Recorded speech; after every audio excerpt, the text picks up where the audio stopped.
Hello, I'm Lisa Jean Cox.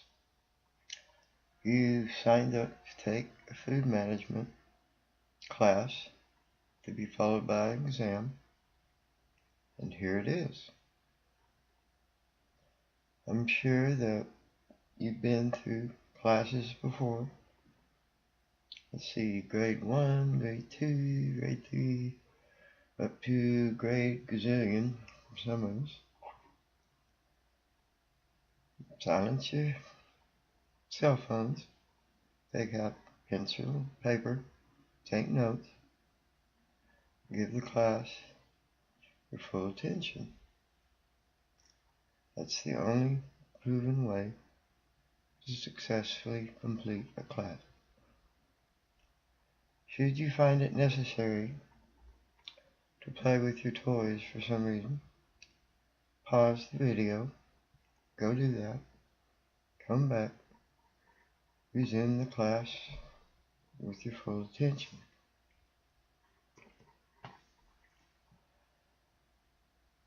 Now, the topic of food management is deadly serious, and I think that I've appropriately labeled it. It must be given the attention that it deserves and demands. The whole world is counting on you doing this right. When you go into a restaurant, don't you respect it? So, it's something that has to be done right. Food establishment owners, managers, supervisors, and employees must work as a team to achieve the results of food safety. Everyone's involved in the process. Everyone has to do their part efficiently,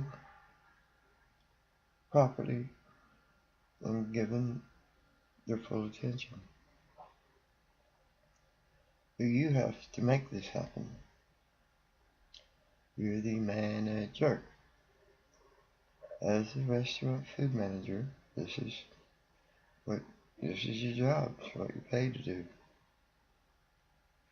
Our industry is fraught with high turnover among employees because of immaturity, language barriers, complacency, negligence, lack of knowledge, don't give a shit, getting high before work, tell me I'm wrong, and other factors to consider with the operation of a food service establishment.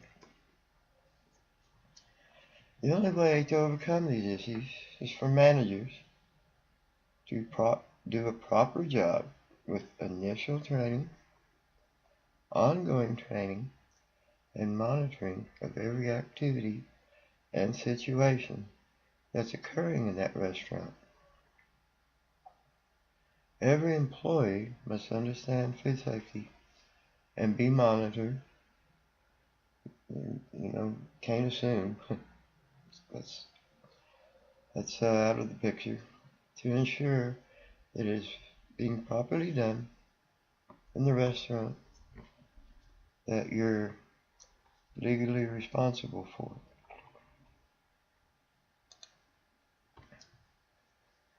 Regularly survey the entire facility for flaws both physical and human in nature.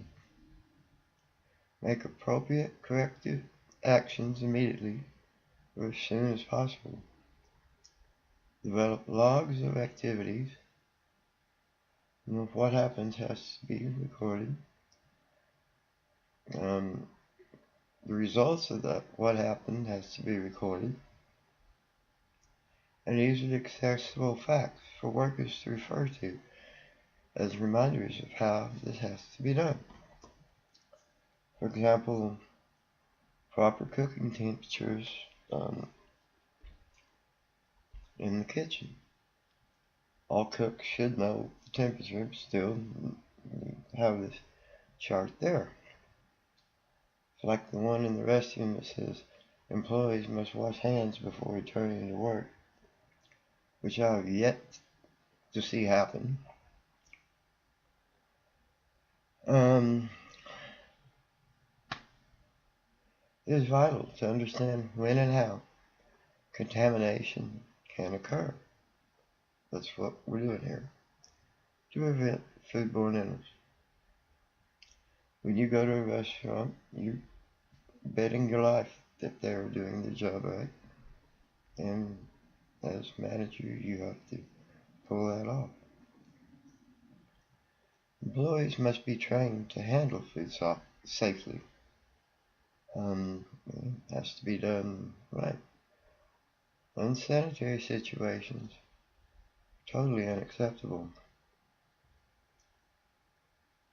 Your employees, you, everybody, must maintain the highest cleanliness standards in their person and their work environment. Makes sense, right? Management and employee responsibility. Preventing food contamination, which can lead to foodborne illness, is why you're hired. Your knowledge and managerial ability must be readily apparent to all involved and provable to health department inspectors. Friendship stuff, is for after work. You're there to manage and to run a business, and you have to have everyone's utmost respect to accomplish that.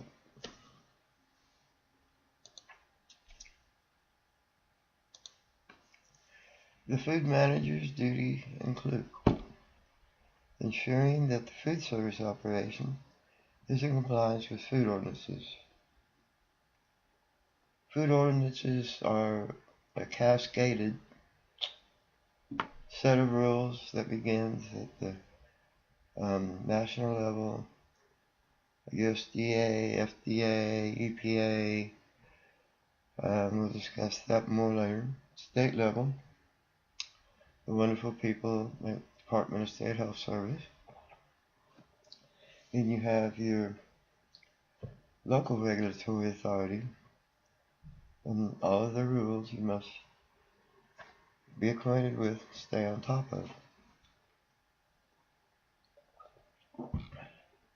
Monitoring, you're going to hear that a lot. Monitoring employees' health symptoms of diseases transmissible through food. You can't expect them, well, you can expect them, but don't count on it happening, to tell you that they're sick, they have a problem. You have to take a look at them when they walk in the door, and you get used to being able to spot it and how they act throughout the shift. Monitoring employees' activities, what the heck's going on, making immediate corrective actions to prevent foodborne illness. Controlling cross-contamination through hand washing. The foremost way to prevent transmission of foodborne pathogens, bloodborne pathogens, is through proper hand washing. That must be drilled into their heads and monitored to ensure that this is continually happening. Watch when they walk in the kitchen. Did they go to the hand wash station? Wash their hands properly? Yes, no. If no, take corrective action. When I walk into a kitchen, I make a big show of it. I'll go to the hand wash kitchen, splash water everywhere. Sometimes I walk around with my hands out in front of me like a surgeon fixing to operate on people, which gets laughs, but I get my point across.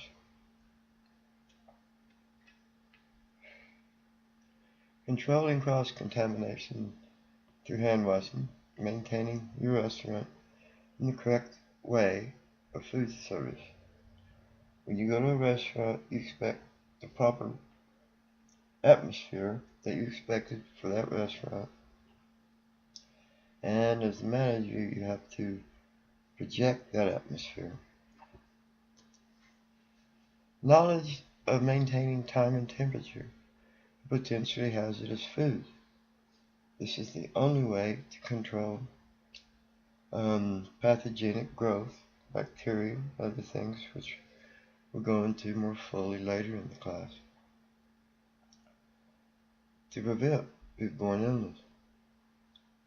Knowledge of hazards associated with the consumption of raw or undercooked meat, poultry, eggs, and fish. It can't be assumed that they know that eating rare steak comes with hazards. Has to be noted on the menu anytime that you're serving a food that the customer requested, so that if something goes wrong, you say, well, they were told, this is a risk they took in ordering that food.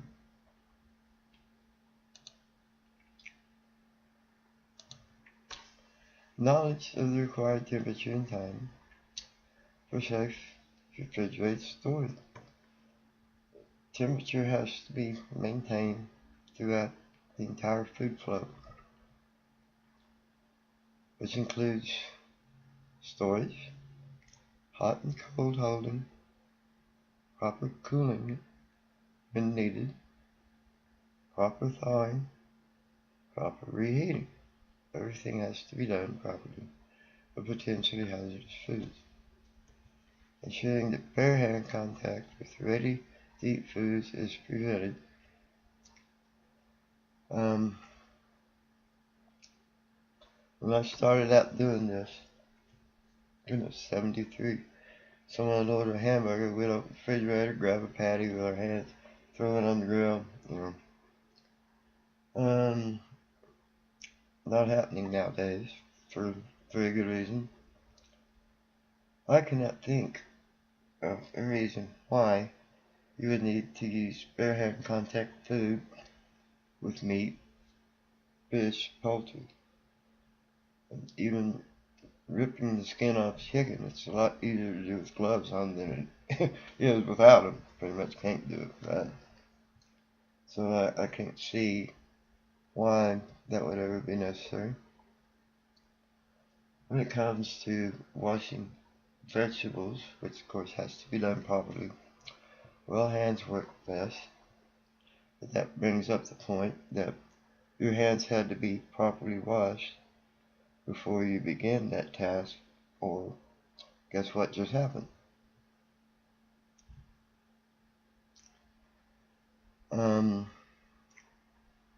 Highly susceptible populations. When someone takes my class and calls me and says, well, I had a problem on the test, I start questioning and find out what went wrong. By far the top reason was, well, I was in a hurry. Well, don't even think about telling me that, because that's mark that off the list. If you can't successfully complete a class in a hurry. You didn't make it through grade 1 in 1 hour, did you? Oh, I know this, let's go on to grade 2. No, doesn't work that way. Day by day by day, hour by hour by hour. That's how you learn.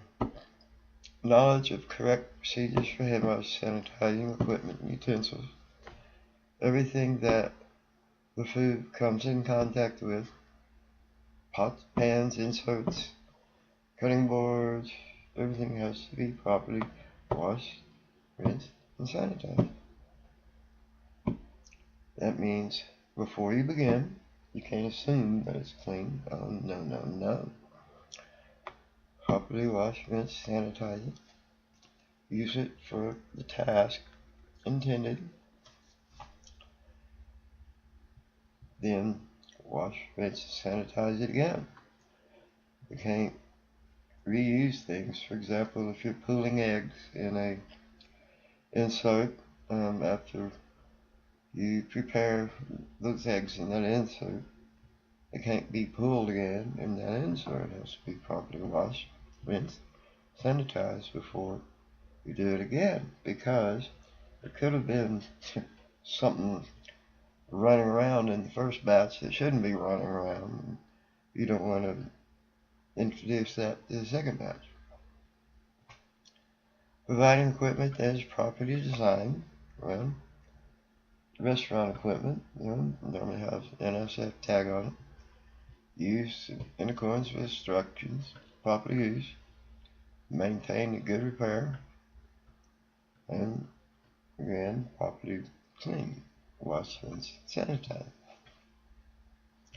Ensure that water sources are protected from contamination by preventing backflow and cross-connection.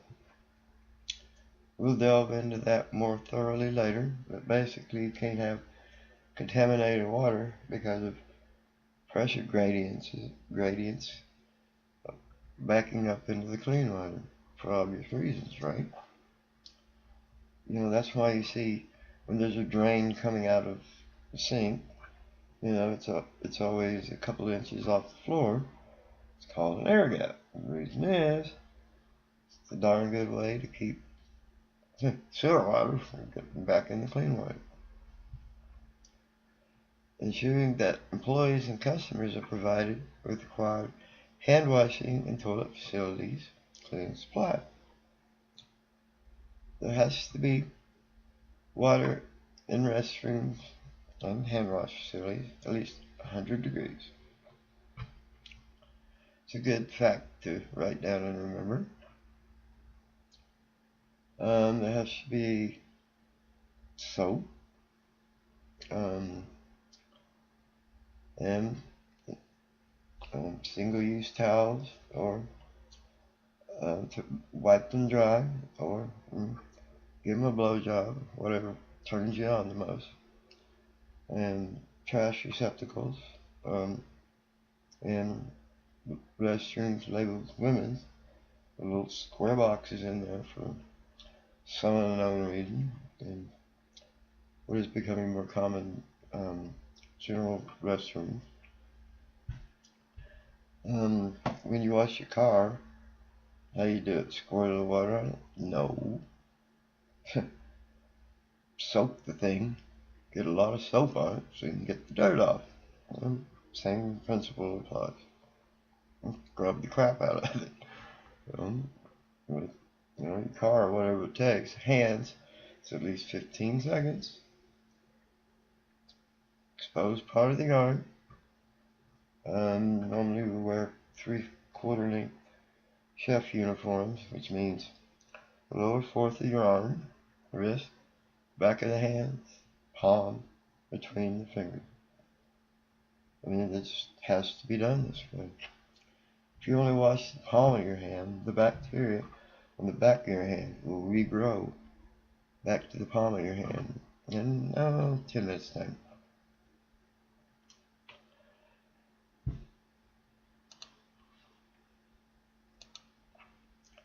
Food service workers' responsibilities include putting the work clean and free of illness, which is something you have to spot on the spot. Reporting to management illnesses, which you have to spot on the spot, or pose harmful risks to other workers, persons, food, utensils. Having established and documented procedure of how things are done.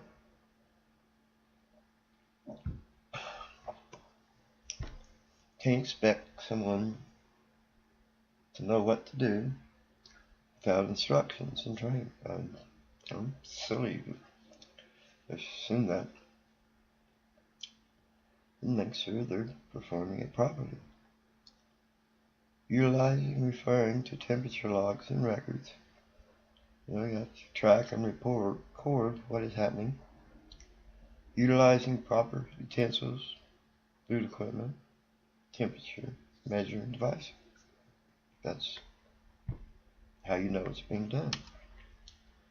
Ensuring that employees are following the rules and procedures for serving food properly to the public. Well, looky here. Texas Administrative Code, Title 25, Health Services. Part 1, Department of State Health Services. Yay! Chapter 228, Texas Food Establishment Rules. Looks like a law to me. Well, guess what? It is.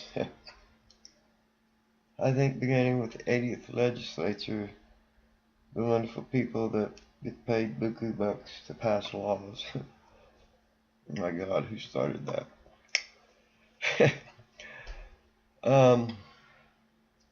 If you buy a chair and a box at Walmart, bring it home. Okay, open the box, dump all the stuff out. Start to put it together. First thing you look for is, well, the instruction manual. How to put this darn thing together. Well, when you're in the business of providing commercial food, this is the instruction manual. It must be. Must means don't think about it, do it. This wonderful law has to be downloaded from either our site or Department of State Health Service website. Punch holes in them, put it in a binder, and I always take that picture right there and put it on the front of mine. That is the instruction manual for what you and the people there are doing. I mean, it's silly to do something and not have the darn instruction manual right there handy, right? It details every step of everything that needs to be done to properly serve food in the state of Texas. If someone needs to know, well, how to do this, they can go over there and look it up. If they come ask you, lead them over there, look it up together, and get them used to using this thing. They didn't spend all this time writing this thing for no reason. It's the instruction manual. It needs to be there where everyone can readily use it. When people call me to provide on-site training at the restaurant, one of the first things I do before I teach class, I go, take a quick tour of the kitchen, see what's going on, and helps me to know what I need to teach. If I don't see a copy of that laying there, I go ask where it's at. If the answer is we don't have one, it's get one, and call me when you do. Have a nice day.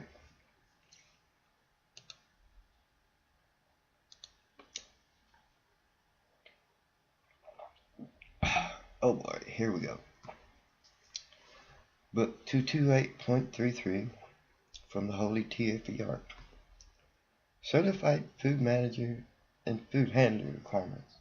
Wow, this is going to be interesting. Thou shalt have at least one employee that has supervisory and management responsibility and the authority to direct and control food preparation and service, shall be certified food protection manager. That's what we're doing here.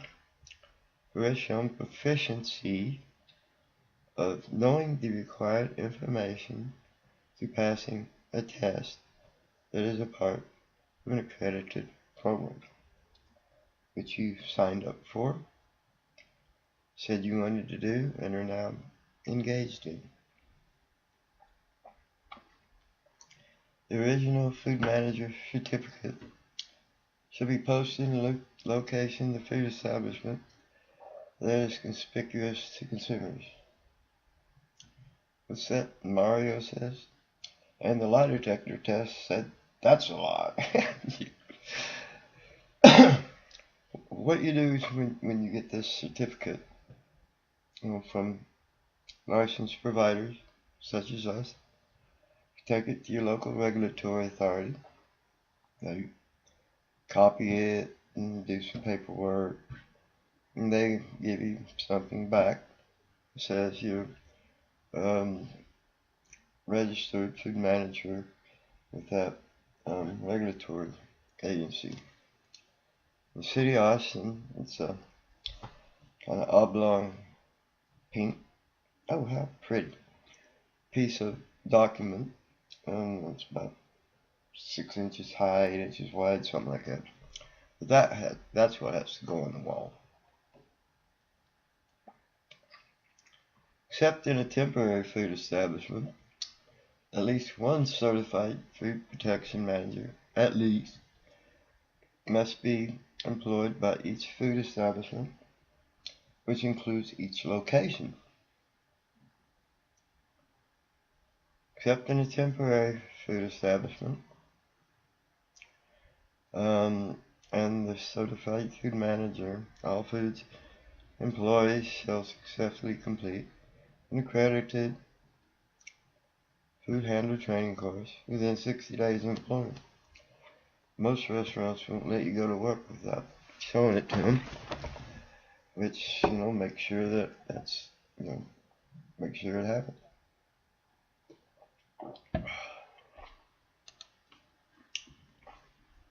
Food establishment shall maintain on premise a certificate of completion food handler training course for all employees. In the old days, we would send you a card in the mail. That's why they call it food handler card. Kept that in your wallet, your purse, pocket, whatever. Health department walked in, everyone got their food handler card out to be seen by the health department. Now what happens is that when you get food handler certificate, management keeps a copy of that on file to present during inspections. We still get calls from people, where's my food handler card? You have to explain have to explain to them that, well, how it's done now is differently. You no longer have to carry that thing around with you all the time. Your boss will have it on file. Section F. This section does not apply to certain types of food establishment deemed by the regulatory authority to pose minimal risk of causing or contributing to food-borne illness based on the nature of the operation and extent of the food preparation. The things they're looking at here is like gas stations that only serve ice and closed bags. Convenience stores, gas stations only have a soda fountain. That pose minimal risk. And they kind of leave it up to the local regulatory authority without, as far as I can see, clear guidelines to determine whether, it requires a certified food manager or not. Oh, goody. Section 228.34 of the Holy TFER, Texas Food Establishment Rules, specify the duties of a Texas food manager. That means kind of the backbone of what you're going to be doing. Another really interesting topic.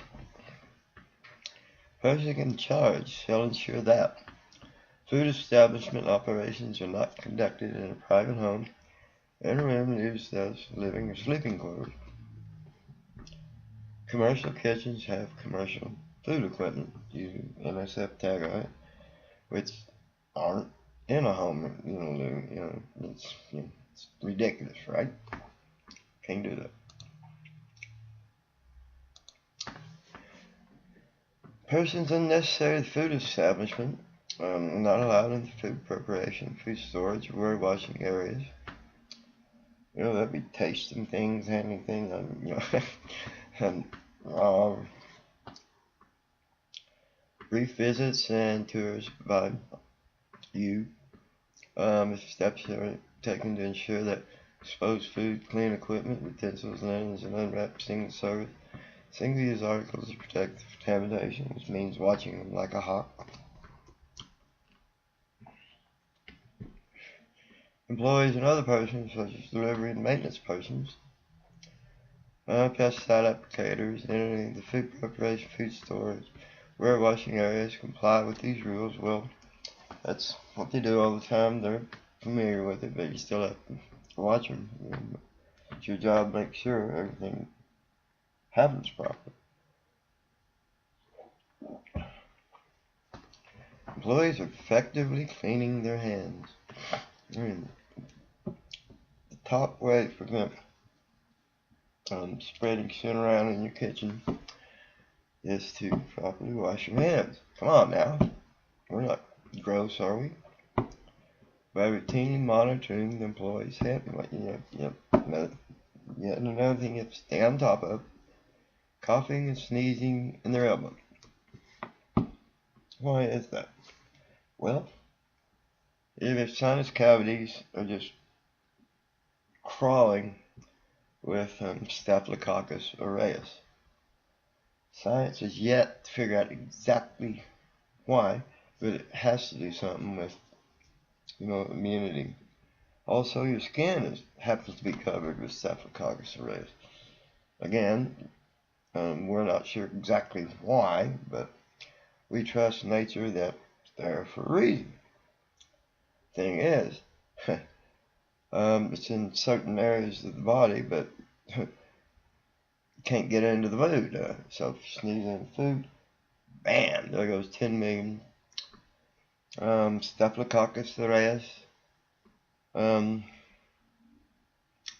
bacteria in the food you're preparing. So that ought to make sense. And routinely monitoring that this is happening.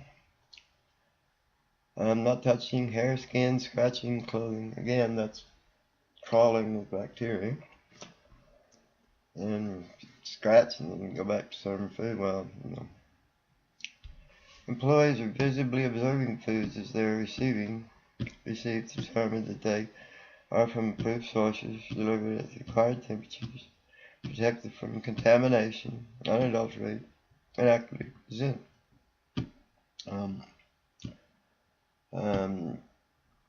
Billy Bob, pulls up on his bicycle. Hey, got some oranges here for sale. No. Sorry. Every step has to be protected from contamination. If you're sure about the source, reputable, check it out. Hopefully it won't be adulterated. Foods committing adultery. Oh my God, can't have that. Accurately presented by routinely monitoring the employees. Observation, periodically evaluating food upon receipt. Check it. Not only give it a good physical going over, sometimes you have to go deeper than that.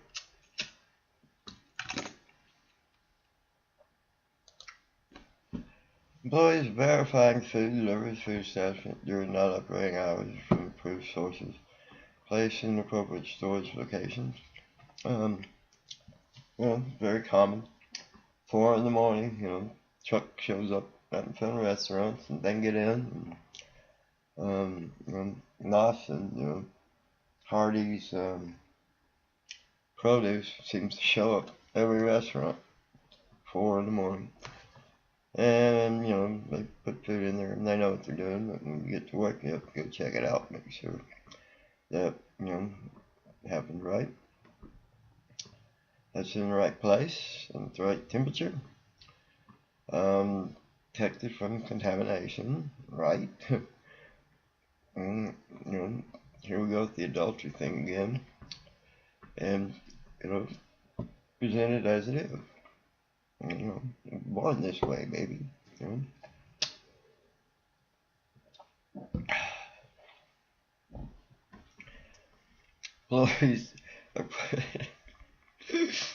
Employees are properly cooking time temperature control for safety.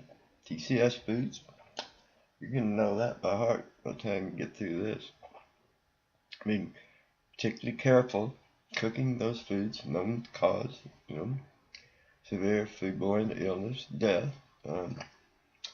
Those little micro critters, watch them like a hawk. They'll take over. Stand there and laugh at you.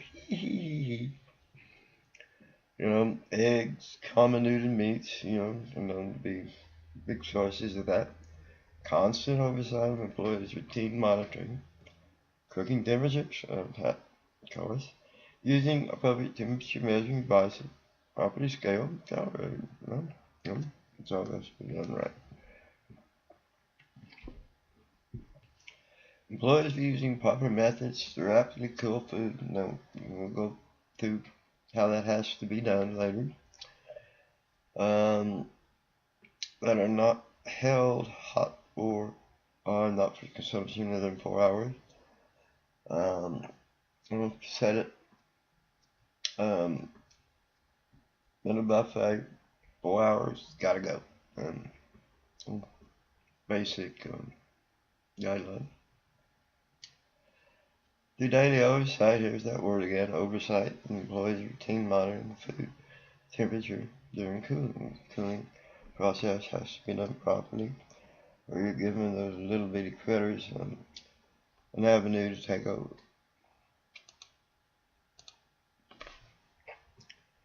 Consumers who order raw or potentially cooked, right?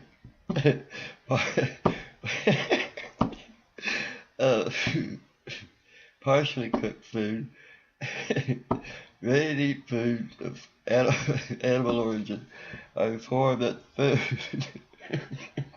is not cooked right. Cooked specially to ensure its safety. In other words, you can't expect them to know that raw for steak they order, that hazards come with it. You have to asterisk that on the menu. So something goes wrong, you say, well, I told them so. Employees are properly sanitizing, cleaned, multi-use equipment. That means before, during, after use of each task. Utensils, well, it touched food that has happened to them too. For their use, reuse. Here we go again through routine monitoring. Solution temperature, exposure time, chemical concentration, pH, exposure time for chemicals, sanitizing, kind of a chemistry thing, washing, rinsing, especially sanitizing. Most of you probably aren't chemists, and will, delve into the pH of everything that flies by you, like, we scientists have to.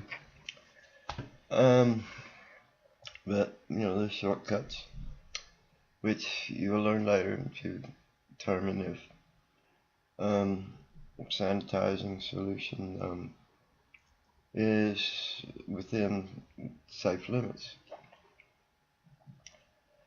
Consumers are notified that clean tableware should be used when they return to self-service areas, such as salad bars, buffets. In other words, they can't bring their dirty spoon back there. My God.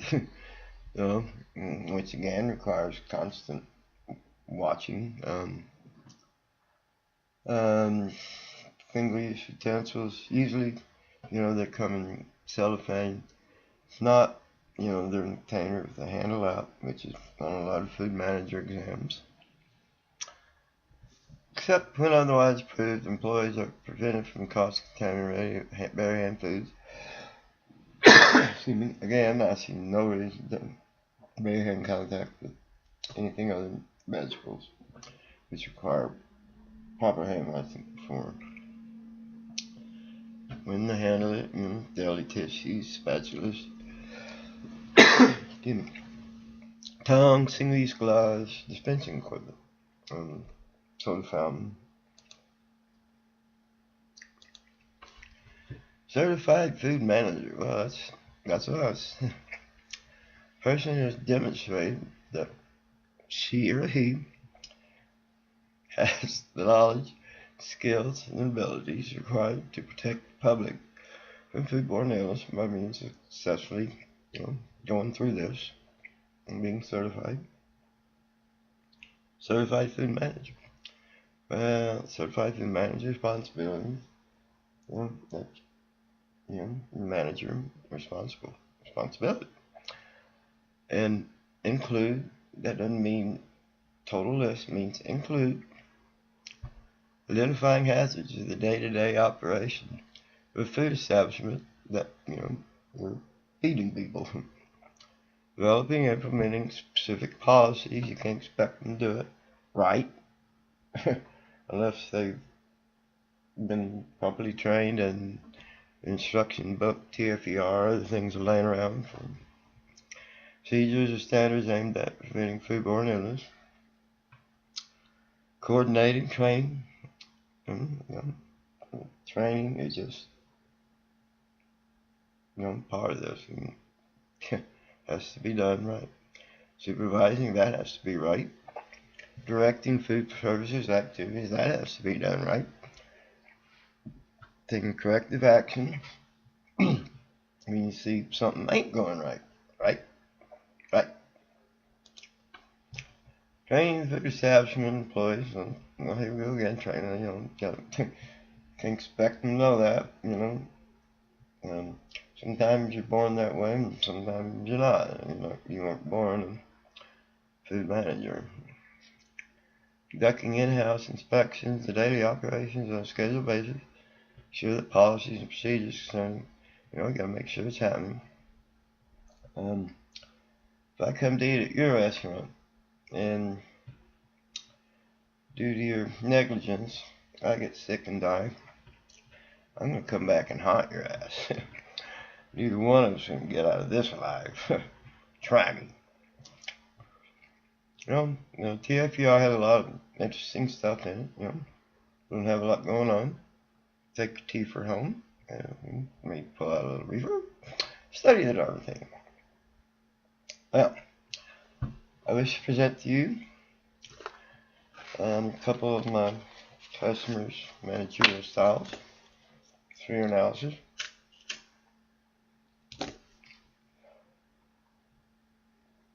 First is a Bennigans restaurant in San Antonio, Tejas, that, very good customers of ours. On the first day that a new employee comes to work, a manager schedules 4 hours for initial training. So, the first part of that initial training, both the manager and the employee take my online food handler class together. The manager's there with them, making sure they're comprehending the stuff, answering questions, reinforcing important points, and along the way, kind of presenting store policies, how things are done. After that, they have, ta-da, a food handler certificate. Then they're taken to the hand wash center. I know at home, probably don't do it this way, but now in the commercial kitchen, has to be done properly. It's definitely going to be done properly in this commercial kitchen. Now, I'll show you how to do that. Show them how to wash their hands. Say, okay, now you do it. That's how you train. Explain, show, make them do it. And if you get snickered at, it's a good time to bring up the point that, food safety can't be taken for granted, and it's going to happen here, or you can go home. Now, let me see you wash your hands. Chummy chum stuff, not for food managers on the job anyway. And, I love the way they do that. Now, let's look at another restaurant. CC's Pizza. It's in Hurst, Texas.